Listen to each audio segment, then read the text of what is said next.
Altistoria, l'émission qui décrypte l'histoire locale de Haute-Loire. Pour chaque chronique, un invité expert d'un sujet de votre histoire locale. Altistoria, tous les mercredis à 19h et tous les samedis à 10h sur les ondes d'FM43, à retrouver sur Spotify ou sur www.radiofm43.org. Bonjour à tous chers auditeurs d'Altistoria et bienvenue dans une nouvelle émission. Aujourd'hui on part dans un thème lié à l'histoire sociale du département avec les petits bergers des Cévennes. Nous avons pour aborder ce sujet notre invité du jour, Jean Roche. Bonjour Jean. Bonjour. Merci Jean d'avoir accepté l'invitation d'Altistoria. Jean, vous avez un parcours extrêmement riche et varié. Vous avez été directeur général de la sauvegarde de l'enfance du Puy en Velay. Vous avez été également conseiller général du canton de Saint-Julien-Chapteuil. Vous êtes actuellement président de l'AMA 43, l'association départementale de la Haute-Loire, des anciens maires et adjoints. Et vous avez également été décoré comme officier de l'Ordre national du mérite, chevalier des palmes académiques, chevalier des arts et des lettres. Félicitations. Merci. Pour ce parcours remarquable.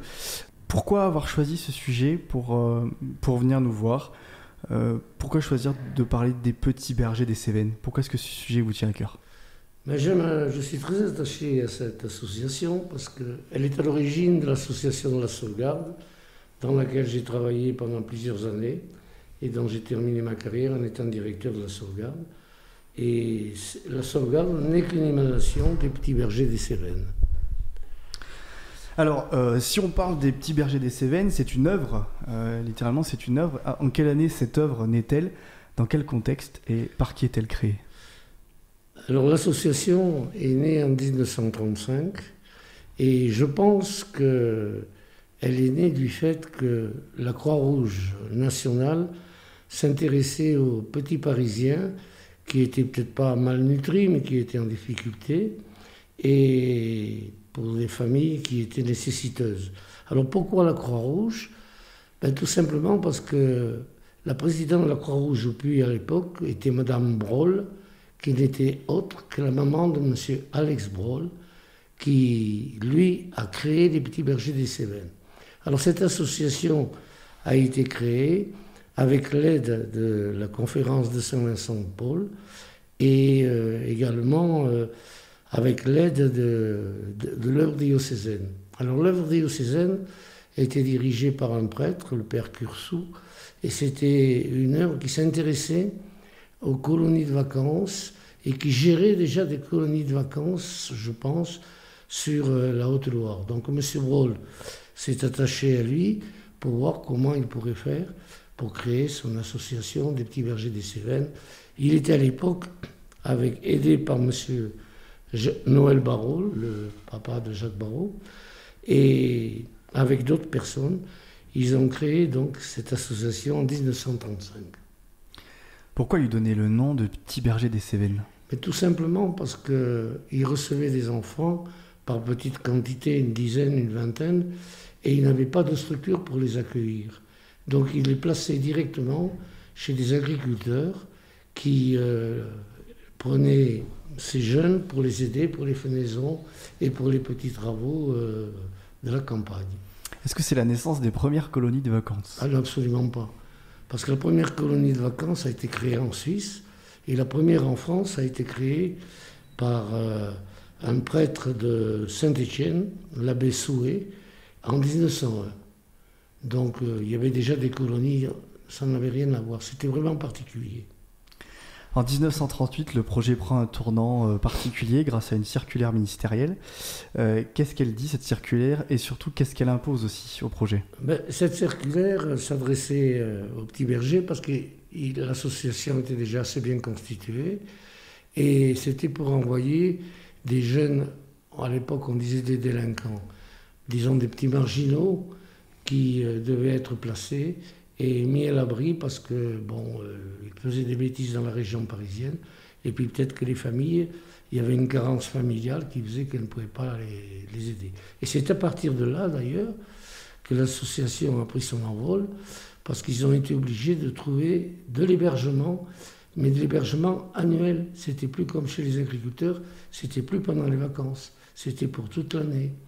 Donc il fallait qu'ils aillent chez des agriculteurs, et ça, ils ne pouvaient pas le trouver. Donc, il y a eu l'épisode donc, de Polignac, et puis où on a utilisé une école désaffectée, une ancienne école, et puis à Rocharno. Donc il y avait 2 sites, Rocharno et Polignac. Rocharno et Polignac. Donc si on comprend bien, au départ c'est des enfants qui proviennent de la ville et qui viennent en ruralité. De la région parisienne. Uniquement de la région parisienne. Au départ. Alors qu'est-ce qu'il advient de la structure et de ces séjours durant la Seconde Guerre mondiale, puisque juste après on a le conflit de la Seconde Guerre. Qu'est-ce qui change pour cette structure? Qu'est-ce qu'elle devient durant la Seconde Guerre? Alors cette structure garde l'entité qu'elle avait, mais je pense qu'on a plus ou moins soufflé à l'association de prendre quelques petits juifs qui risquaient d'être maltraités, puisque à l'époque, il y avait un petit peu la chasse aux juifs. Est-ce que ce dispositif, il devient, d'une manière plus ou moins officielle, un instrument de résistance? Pas officiellement, mais de fait, oui, c'en était un.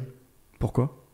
Parce que ces petits bergers étaient quand même cachés. Étant juifs, ils pouvaient effectivement être reconnus comme tels par un tas de raisons. Et M. Brault s'est forcé de faire en sorte de bien faire attention à ce qu'entre eux, ils ne se disent pas trop de quelle nationalité ils étaient, de façon à ce qu'ils se restent très neutres et qu'on pense toujours que ce sont des petits Français. Alors du coup, si c'était pas vraiment officiel, vous aurez peut-être du mal à répondre à ma question, mais est-ce qu'on a une idée du nombre d'enfants juifs qui ont pu être sauvés par le biais de ce dispositif? Absolument pas. Ce qu'on sait, c'est que M. Brault a été décoré en 1994 de la médaille des Justes, parce que tout simplement, il a certainement été prouvé qu'il avait aidé certains petits juifs et certaines familles juives probablement. Après la guerre, le conflit est fini, on est post-45, année 0. Qu'est-ce qu'il advient de cette organisation? Est-ce qu'elle voit son développement s'accroître ou est-ce qu'elle décline? L'association a perduré jusqu'en 1948. Et en 1948, une nouvelle association, donc la sauvegarde de l'enfance, a pris le relais et petit à petit, tous les petits bergers des Cévennes sont devenus plus ou moins des enfants ou des adolescents qui ont été pris en charge par la sauvegarde de l'enfance. Et le premier établissement de la sauvegarde a été les Deux Rocs. Alors pourquoi les Deux Rocs? Tout simplement parce que la sauvegarde de l'enfance avait déjà créé un petit centre pour accueillir des enfants qui étaient un petit peu en rupture de banc avec la société. Et le directeur des Deux Rocs était Roger Fourneron. Et ça a été le premier centre que la sauvegarde a ouvert près de l'église Saint-Laurent, au Puy. Pourquoi est-ce qu'en 1948, on change de nom, on passe à autre chose? Est-ce qu'il y a une décision qui motive ça? Je pense que c'est simplement pour régulariser une situation et dissoudre l'association des petits bergers des Cévennes, ou du moins la confondre avec la sauvegarde. La fondre, pas la confondre, mais c'est la sauvegarde qui a pris le relais en 1948. Association qui, à l'heure actuelle, représente 420 salariés, 420 plein temps, parce qu'il y a plein d'établissements qui ont été faits. Et je peux vous donner un petit peu la chronologie des établissements. Donc les Deux Rocs en 1948. Ensuite, il y a eu auprès du tribunal du Puy un service social géré par la sauvegarde. Puis en 1960, la sauvegarde de l'enfance achète un préventorium au Monastier. Et en 1966, un institut médico-éducatif est ouvert à Mémac, au Monastier, pour accueillir des enfants handicapés mentaux. Donc la sauvegarde faisait à la fois du social avec des personnes qui étaient en difficulté sociale ou en rupture de banc, et en même temps avec des personnes handicapées. Et à l'heure actuelle, à la sauvegarde, il y a plusieurs pôles d'accueil, parce que donc 420 salariés, ça suppose entre 1000 et 1500 ressortissants. Alors nous avons chronologiquement après Mémac Il y a eu les Cévennes qui ont été créées. Les Cévennes, c'est un IME qui se trouve sur le puits, sur les hauteurs, à Mons. Ensuite, il y a eu le déménagement des Deux Rocs qui était devenu trop vétuste et une construction neuve qui s'est faite à Mons et qui est devenu maintenant l'espace Alex Broll parce qu'il y a plusieurs services qui sont là. Et disons que l'association, qui est l'émanation des Petits Bergers des Cévennes, remplit un rôle social, alors que les Petits Bergers des Cévennes remplissent à la fois un rôle social et puis, je pense, un rôle pour sauver des petits enfants. Je voudrais vous lire des écrits de M. Broll, parce que M. Broll allait chercher donc les petits-enfants à Paris et les ramener par le chemin de fer jusqu'au puits. Alexandre Broll, on reprécise, c'est le fondateur de l'œuvre qui a notamment reçu le titre de Juste parmi les nations en 1994. Voilà, c'est ça. Alors, je vais vous lire un ou deux passages de choses qu'il a écrites. Alors, il raconte, entre autres, un épisode quand il a été chercher des enfants sur Paris. Il y allait plusieurs fois puisque le siège de l'association des bergers des Cévennes était aidé par la Croix-Rouge qui était à Saint-Denis, à Babylone. Et M. Broll allait chercher des enfants. Alors or très souvent, moi-même, je prenais la responsabilité de ramener les enfants et j'accompagnais les convois qui, en général, par groupe d'une trentaine, emmenaient nos petits bergers parisiens. Et j'avais l'habitude, chaque fois, de bavarder avec chacun en cours de route pour mieux faire connaissance. Lorsque le tour vint de mon petit... pour faire connaissance. Lorsque le tour vint de mon petit juif, je lui ordonnai impérativement que lors du passage du train en gare de Moulins et pendant tout l'arrêt, il baisse la tête sur ses bras de telle sorte qu'on puisse voir sa figure. C'était d'autant plus facile qu'il se trouvait près de la fenêtre, dans un coin du compartiment. Arrivé à Moulins, un officier et un gendarme allemand pénétrèrent comme d'habitude dans la voiture qui nous était réservée. Je remets le Schweiss comportant le nom et la date de naissance de chaque garçon. Je compte avec eux et arrive à celui dont on ne voyait pas le visage. L'officier me dit simplement « Il a bien son œil ». Je lui ai répondu aussi succinctement « Le voyage le fatigue ». Ils continuèrent leurs inspections sans faire d'autres remarques. Au bout d'un certain temps, le train démarra vers la zone libre et sitôt franchi la ligne de démarcation, j'en informai les garçons qui immédiatement entonnèrent spontanément la Marseillaise. Pour notre petit juif, notre hymne national était un hymne à la liberté et il manifesta son immense joie dont j'étais le seul à en comprendre la profondeur et l'intensité. Ça, c'est M. Broll qui, dans ses écrits, raconte un petit peu toutes ces choses-là. Je voudrais insister, moi, sur le fait que les petits bergers n'étaient pas du tout abandonnés. Ce qui était chez les agriculteurs, l'agriculteur avait deux obligations. C'était de les envoyer à l'école et de les alimenter normalement, parce qu'ils y restaient toute l'année.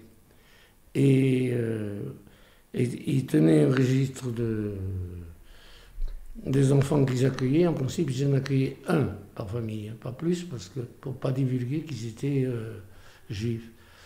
Et il y avait des fiches qui étaient tenues, je les ai d'ailleurs vues encore à la sauvegarde, où il y avait les notes scolaires, il y avait l'école où ils allaient, et alors il y avait effectivement quelques difficultés certaines fois parce que les paysans ne les envoyaient pas bien à l'école, que depuis le moment des foins, ils les retiraient. Et alors il y avait des gens, des cadres, des bergers des Cévennes, qui allaient voir un petit peu les paysans et qui leur disaient qu'il faut quand même qu'ils aillent en classe et qui s'avait nourri. Alors, moi, j'ai eu la chance, en fin de carrière, d'accueillir des petits bergers européens, hein, du moins français. Je ne crois pas qu'ils étaient juifs, ceux que j'ai accueillis. Et qui venaient pour leur reconstitution de retraite. Parce que les agriculteurs les avaient enregistrés quand même à la mutuelle sociale agricole, au cas où ils soient malades, etc. Et donc c'était assez curieux. Et j'ai découvert au moins un des anciens bergers qui est venu me voir, que je connaissais, et je ne savais pas qu'il avait été petit berger. Tu vois, c'était pour moi une découverte. Alors je pense que cette association a rempli son rôle avec 4 étapes particulières. Je pense à la création en 1935, l'accueil d'enfants en difficulté sociale en 1938, et puis après, pendant la guerre, où il fallait accueillir quand même des enfants, dont des petits juifs, donc à partir de 1939, et puis 1948, quand l'association s'est transformée et est devenue la sauvegarde de l'enfance. On sent quand même que c'était... Alors déjà, pour Alexandre Broll, on sent qu'il y avait une passion immense au fond de lui, hein, pour le sujet. On sentait qu'il était vraiment animé. Est-ce que lui, il avait souffert durant son enfance de problématiques particulières pour être sensible à ça? Non, je pense pas. C'était une famille qui était relativement aisée dans la Haute-Loire, puisqu'il tenait une tannerie au Puy, rue des Tanneries d'ailleurs. Et lui, il était ingénieur chimiste pour s'apprêter à travailler dans la tannerie. Donc non, c'est pas quelqu'un qui... C'était quelqu'un qui était très croyant et qui avait une empathie particulière pour les gens. Et c'est d'ailleurs ce qui lui a fait prendre, je pense, à la présidence de la sauvegarde de l'enfance, parce que c'était pas une sinécure que de prendre la présidence d'une telle association, surtout après celle des petits bergers des Cévennes. Est-ce que son propre destin à cet homme a dépassé le destin de son œuvre des petits bergers des Cévennes? Dépassé, je ne sais pas. En tout cas, lui, il ne demandait rien. Et je pense qu'il a été le premier à être surpris d'être décoré de la médaille des Justes. Et je pense que pour lui, c'est quelque chose de très important, parce qu'il a fait ça de façon tout à fait bénévole, sans en tirer profit. Bon, certes, il a eu des décorations, il a eu la Légion d'honneur, mais c'était à la fois aussi bien parce qu'il avait rendu service à la sauvegarde en étant président, qu'en ayant travaillé pour les petits bergers des Cévennes. Quelle est la place de l'œuvre au sein des politiques publiques? Comment est-ce que cette sauvegarde de l'enfance, elle est accueillie au moment de sa création en 1948? Comment est-ce qu'elle est accueillie par les politiques publiques locales? Est-ce qu'elle est bien accueillie? Est-ce qu'on est content qu'elle existe? Est-ce qu'on la soutient? Ou est-ce qu'il y a une opposition qui a des réserves? Ah non, elle est bien soutenue, puisque en 1948, quand l'association s'est créée, c'est d'ailleurs M. Chazal, qui était juge au tribunal au Puy, qui a poussé pour que cette association se fasse. Et c'est un pionnier également. Est-ce qu'on peut dire que c'est une œuvre de gauche? Non. Non? Pourquoi? Parce que philosophiquement, au niveau du conseil d'administration, je pense que la plupart des gens sont tournés plutôt à droite. Et c'est une association qui se veut neutre. Et dans les statuts actuels, d'ailleurs, il est bien précisé qu'on ne fait pas de politique au sein de l'association. Pourtant, ça touche un sujet éminemment politique. Ah, ça touche un sujet éminemment politique. Alors, nos ressources proviennent de 2 endroits. D'une part de l'ARS, autrement dit de l'État, et puis du département. Alors, l'État se charge de tout ce qui est éducation, théoriquement, et le département se charge de tout ce qui est hébergement et accueil des jeunes, ce qui représente des gros budgets. Quelle est votre réaction quand on entend dans l'actualité que certains bâtiments, que certains centres ferment justement d'accueil des personnes isolées, etc. Certains centres de l'ASE ferment. Quelle est votre réaction face à ça? Oh, il n'y a pas tant que ça de centres qui ferment, des centres de l'ASE. Il y en a quelques-uns. Non. Ou du moins... il y en a qui se créent. Hein. Oui, ouais, ou du moins certains sont, on va dire, critiqués pour la dépense qu'ils engendrent par certains. C'est sûr que le budget social dans les départements augmente de beaucoup. Mais je pense quand même que les conseillers départementaux font la distinction entre un accueil, disons, normal, temporaire, etc., et puis un accueil où les personnes ont vraiment besoin de soins. Et d'ailleurs, dans les centres d'accueil de l'ASE, je prends l'exemple, qui dépendent de l'ASE au niveau financier, il y a un forfait soins. C'est bien, ça veut bien dire donc que les personnes nécessitent un attachement particulier. Alors le forfait soins n'est pas pris en charge par le département, c'est l'État qui le prend. Donc il y a des établissements qui ont une double tarification. Tarification pour l'hébergement et la nourriture, payée par le département, et puis tarification payée par l'État pour les forfaits soins. Quelle est votre opinion quand on entend certaines personnes qui disent qu'on n'impute trop de dépenses sociales au département ? Est-ce que vous pensez que c'est une réalité, qu'on lui impute trop de dépenses sociales, qu'on pourrait solliciter d'autres acteurs institutionnels, ou est-ce que non, la part sociale départementale, elle est utile ? Je pense que les gens le pensent et peut-être que ça fait son chemin, mais parce qu'on s'aperçoit qu'il y a beaucoup de privés qui veulent s'occuper par exemple des EHPAD. Et dans notre secteur, il y aurait peut-être une petite tendance à ce que des privés prennent des établissements comme ça, qui se débrouillent, mais je ne sais pas comment ils feraient pour avoir les prix de journée, parce que le prix de journée est donné automatiquement par l'aide sociale. Donc, ça existe aujourd'hui, de nos jours, des centres privés qui s'occupent de ça ? Non. Ça n'existe pas ? Non, pas encore. Du moins, je ne les connais pas. En tout cas, pas dans la Haute-Loire. D'accord. Vous voulez nous dire un dernier mot, Jean, sur le sujet ? Moi, je vous remercie de m'avoir accueilli. Et puis, sur ce sujet-là, je pense qu'il y aurait encore beaucoup à dire, avec beaucoup de... comment je dirais de remerciements pour tous ces gens-là qui ont participé, parce que M. Brault, avec toute son équipe, a fait partie quand même des gens qui n'ont pas eu peur pendant la guerre d'héberger des petits juifs. Ce qui n'était pas le but de l'association au départ, c'était simplement pour faire venir des petits Parisiens qui avaient une carence au niveau de leur formation, et il fallait les mettre un petit peu en été, au moins venir respirer le bon air de la Haute-Loire. Mais il a fait plus que ça.